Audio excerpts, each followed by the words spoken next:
আমাদের আজকের নিবেদন উসুল। আশাপূর্ণা দেবী। প্রথমে দুজনে এসে বসেছিল। হঠাৎ রতন এসে ঢুকলো আর হুররে করে চেঁচিয়ে উঠল। এহেন যোগাযোগ অভাবিত। বলল, কি ব্যাপার তোরা? ওরা অর্থাৎ জীবেন আর স্বপন একসঙ্গে বলে উঠল, আরে হঠাৎ এর সঙ্গে পথে দেখা, বললাম চল পুরনো পীঠস্থানে গিয়ে বসি। কে জানতো বিধাতা তোকেও মিলিয়ে দেবে। বস বস, এই আরেক কাপ চা। উফ, কতদিন পরে। বাস্তবিকই কতদিন পরে। কাজের ধান্দায় কে কোথায় ছিটকে গেছে, আড্ডা সুখ আর নেই। অথচ একদা তিনজনে গলায় গলায় ছিল। লোকে ওদের বলতো ত্রিরত্ন, বলতো ব্রহ্মা বিষ্ণু মহেশ্বর, বলতো ইড়া পিঙ্গলা সুষুম্না, বায়ু পিত্ত কফ। পাড়ার তরুণী মেয়েগুলো আরো অনেক কিছুই বলতো। আর না বলবেই বা কেন? যখন ওরা কারো রকে বসে আড্ডা দিত, এমন বাহ্যজ্ঞান শূন্য হয়ে দিত যে ওপরের জানালা থেকে ওদের গায়ে পানের পিচ তো দূরস্থান, কাগজে মুড়ে খোকা কুকুর ইয়ে ফেললেও ওরা টের পেত না। মশামাছি ওড়ানোর মতো গায়ে একটা থাবড়া মেরে হাতটা ঝেড়ে ফেলত, কিন্তু গল্প বন্ধ হতো না। এবার নাকি ওদের সামনের রাস্তায়, মানে ওদের নাকের ডগা থেকে গজ 4 দূরে একটা লোক গাড়ি চাপা পড়েছিল। রাস্তার লোক বীর বিক্রমে আইন নিজেদের হাতে নিয়ে ইটিয়ে গাড়িটাকে ছাতু আর ড্রাইভারটাকে মাখা ময়দা করে ফেলেছিল। অ্যাম্বুলেন্সে সে চাপা পড়া আহত লোকটাকে আর নিহত ড্রাইভারকে তুলে নিয়ে গিয়েছিল। কিছু টেরও পায়নি ওরা। পরে বাড়ি এসে শুনে মাথা চুলকে বলল, গোলমাল যেন একটা কানে এসেছিল, অতটা কান করিনি। ইস, এমন একটা দৃশ্য মিস করে গেলাম। তা সে যাক, সে দিন আর নেই। পেটের ধান্দা বড় ধান্দা। ওতে মাকে ছেলে ছাড়ায়, স্ত্রীকে স্বামী ছাড়ায়, মানে আর কি ছাড়াতে পারে। আর এ তো আড্ডার বন্ধু।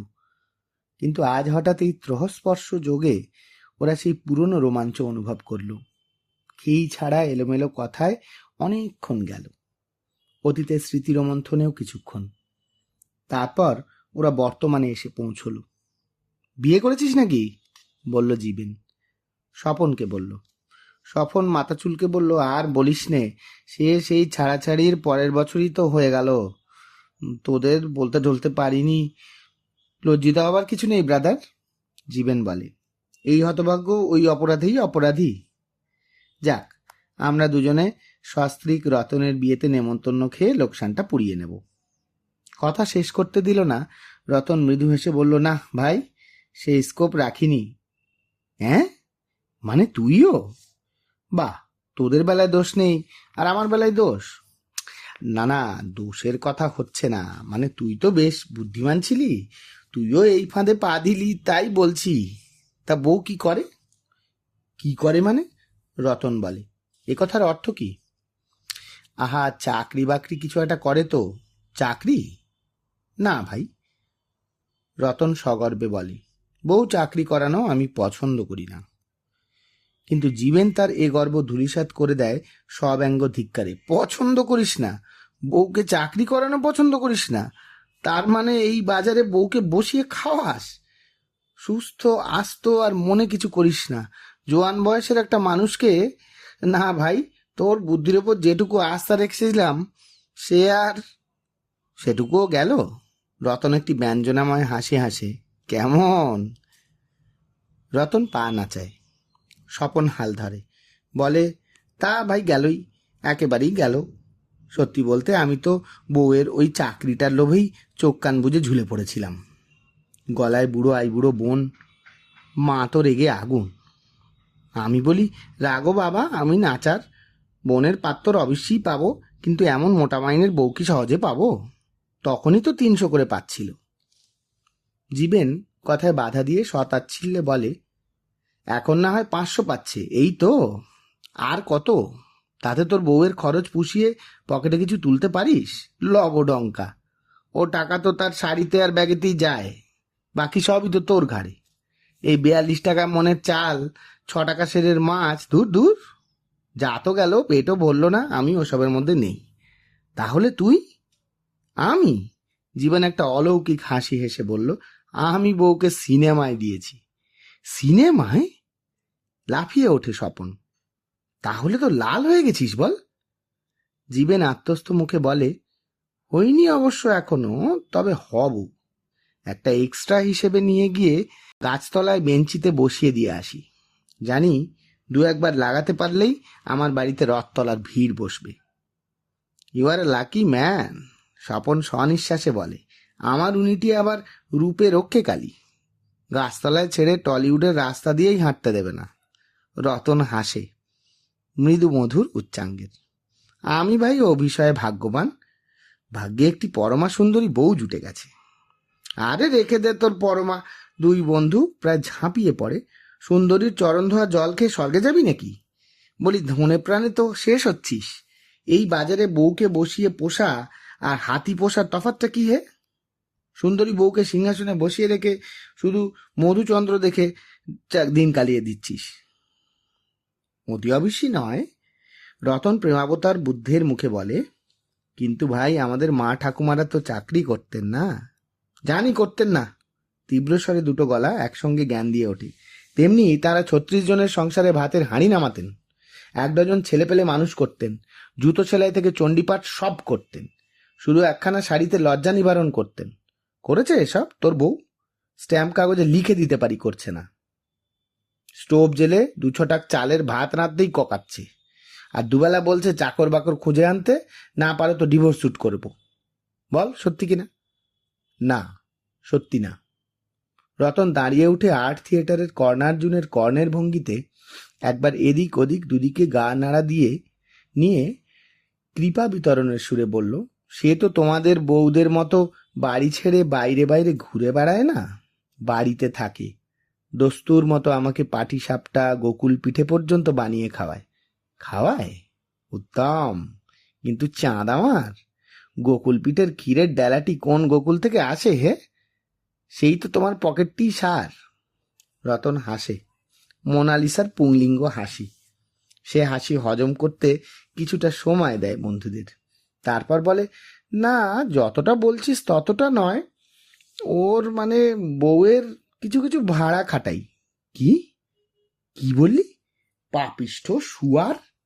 সেই প্রাক্তন দিনের মতো জীবনে ওর জামার কলার চেপে ধরে।